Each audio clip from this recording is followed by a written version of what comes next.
Let me just start with your overview of what is happening in Syria and how significant you think it is.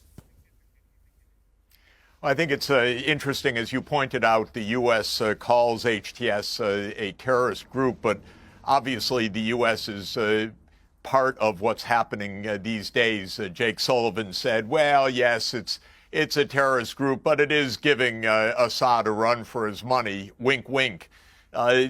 This is a U.S., Israel, Turkey operation.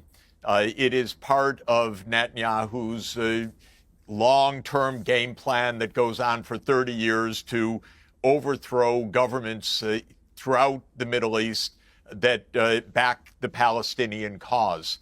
And they did apparently catch both the Russians and the Iranians and the Syrians off guard with this maneuver in recent days. At least that's what seems to be the case.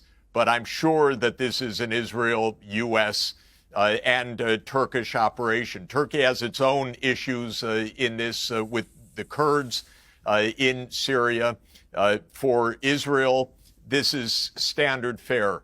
Overthrow governments in the neighborhood, expand the war, draw the United States in, and the U.S. Is always available at Israel's behest to play games and expand wars. And that's what we're seeing right now.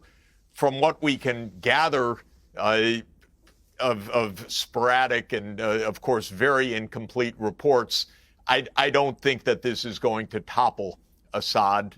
There are reinforcements pouring in from Iraq, probably from Iran, probably the Syrian forces as well internally are regrouping after having been caught by surprise. But this is essentially at the core a Netanyahu operation. It's really fascinating to go back. It starts in 1996 with Netanyahu, who wrote a book called Fighting Terrorism.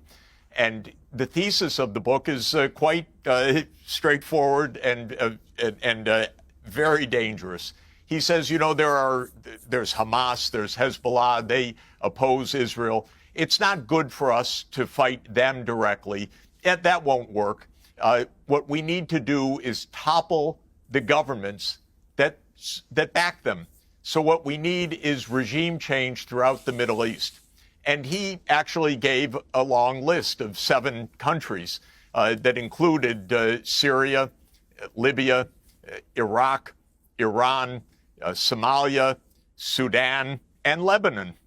And systematically, the United States has done Netanyahu's bidding for almost 30 years now, going to war with every one of them, except for the big one that Netanyahu so much longs for, which is the war directly between the United States and Iran.